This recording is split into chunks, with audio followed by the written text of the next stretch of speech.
Hindi ko pa nagagawang tumalon sa tuktok ng tulay.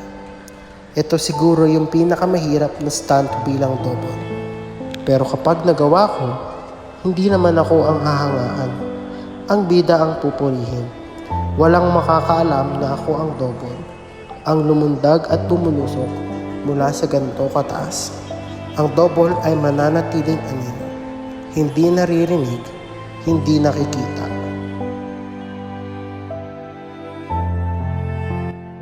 Gusto kong mag-asawa. Pinagbibidahan niya na Jairus lumain bilang lalaki, isang double sa pelikula na nasanay manatili sa likod ng kamera.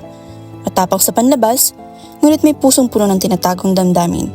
At ni Hans Elias bilang Ding, isang estudyante ng kriminolohiya na simple at tahimik, ngunit nahaharap sa isang mabigat na pasya sa kanyang buhay. Sila ay dalawang lalaki na nagmamahalan at nagsama sa loob ng 6 na taon. Ngunit sa kabila ng kanilang matagal na pagsasama, darating ang pagkakataon na haharap sila sa mabigat na katotohanan na susubok sa relasyon nilang dalawa. Isang desisyon na maaari magbago ng kanilang buhay. Ito ang Double, isang dula ni Rene O. Villanueva. Isang kwento nagpapakita na ang pag-ibig ay hindi sapat labanan ng realidad. Ito ang kwento ng pag-ibig, identidad, at katotohanan na hindi lahat ng nararamdaman ay kayang ipaglaban.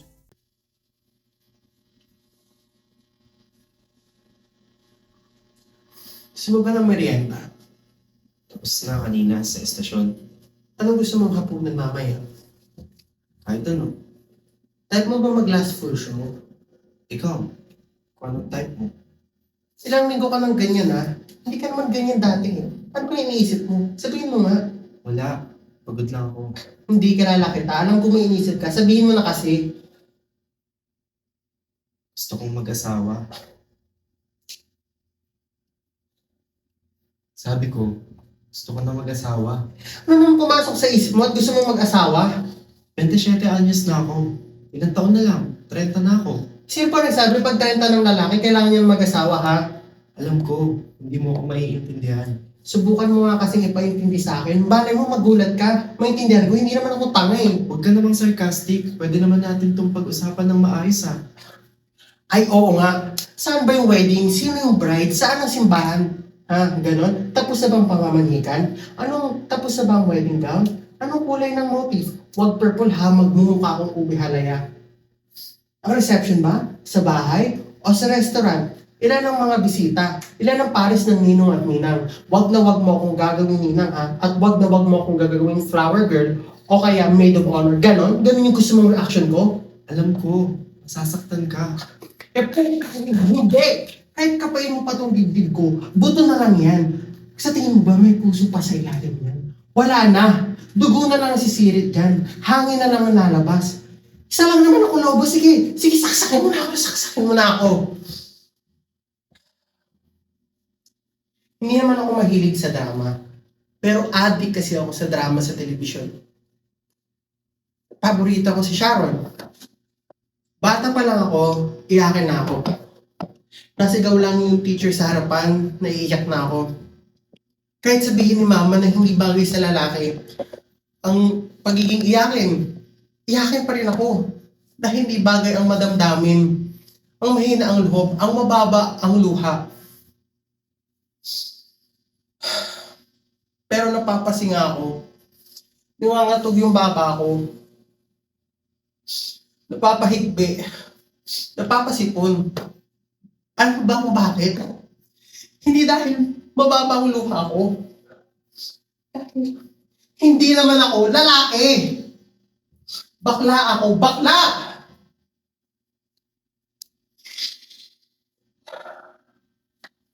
Ayoko nang umiyak, kaya nang gagawin ko ngayon. Ayoko nang umiyak na ginagawa ko kapag inaapi ako, nasasaktan, natatapakan. Kaya, utang na loob, awa naman ng Diyos, sabihin mo na sa akin, ano ang dahilan? Gusto ko na mag-asawa. Bigyan mo naman ako ng mga ayos na rason, yung seryoso, ano ba kasi? Matagal ko na itong pinag-iisipan. Hindi ko lang alam kung paano ko sasabihin sa'yo. Bakit? Dahil kaya mo ng sarili mo? Dahil may trabaho ka na, ha? Ano, ganon? Nahiya ka na sinasabihan ka ng mga tao sa labas na Pinapakain ka, dinadamitan, pinapabahay ka ng bakla, na ginagastusan ka ng bakla, na sumususo ka sa bakla para mabuhay, ha? Ganon? Huwag mo naman akong kutsay ng ganyan. So, babae. Babae ang gusto mo. Naghanap ka ng babae. 6 na taon tayo, ano ka ba? 6 na taon. Nagsama tayo bilang mag-asawa sa loob ng 6 na taon. Lahat ng ginagawa ng mag-asawa, ginawa na natin. Sa tingin mo ba sa tuwing nagtatalik tayo, hindi ako nilalabasan? Kapag niyayakap kita, kapag nahalikan kita, sa tingin mo ba hindi ako tinatablan doon? Sa tingin mo ba tinitigasan na ako dahil gusto ko lang na mapagbigyan ka? Na nilalabasan ako para lang masiyahan ka? Na para lang makapagparaos ako? Hindi mo ba naisip at naramdaman na kaya nangyayari sa akin to kasi ganun kita kamahal? Hindi ko kailangan mag-asawa kung sex lang yung dahilan. Nabibigay mo sa akin yun. Mahal kita. At yun mo yan. Hindi! Hindi mo ako mahal. Alam mo, mahal kita.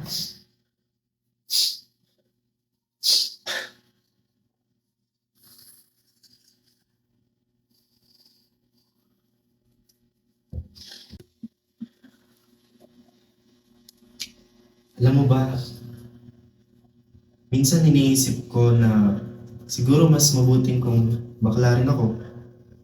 Mas simple. Kagaya mo na isa rin binabae, kayang pumatol sa kapwa ko. Kaso hindi matanggap ng isip at ng loob ko eh. Hindi mo kayang isipin kung gaano katagal itong paulit-ulit na tinimbang. Alam kong kaya mong ibigay sa akin ang lahat. Handa kang ibigay sa akin ang lahat. Kung anong gusto ko, kung anong makakapagpasaya sa akin, handa kang ibigay lahat ng kailangan ko. Isa lang yung hindi. Kasi kahit anong gawin ko, kahit anong gawin mo, kahit magbalik-balik ta rin man natin yung mundo, hindi mangyayari yun. Isa akong lalaki, at kailangan ko yun. Gusto kong magkaanak.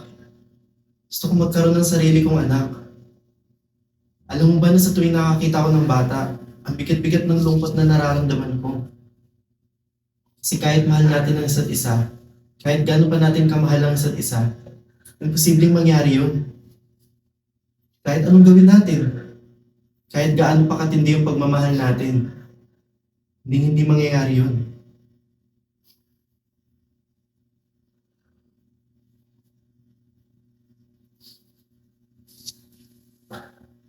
May nobya ka na. Wala. May natitipuhan. Hindi ako naging malapit sa kahit na sinong babae sa buong panahon na magkarelasyon tayo. Kailan ka aalis? Ikaw, kung anong desisyon mo.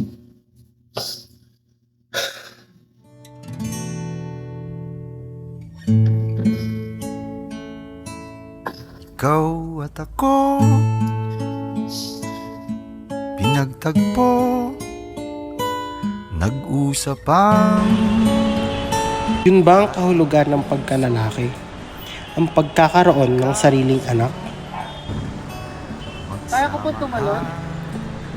Kaya ko tumalon. Ikakasal si Ding sa katapusan ng buwan. Ang kasunduan ay kasunduan. Kailangang igalang ang kontrata. Pero ang pagsasabi ng mahal kita ay hindi sapat bilang kontrata. Hindi kontrata ang pag-alala kapag madaling araw kapag hindi pa siya umuwi. Hindi kasunduan ang pagkataranta pag may sakit siya. Walang halaga ang kahit na ilang taon pang pagsasama sapagkat ang nakalagta lamang sa isang kasal na legal ay mga taong kinikilala ng lipunan. Isang undag lang. Isang undag.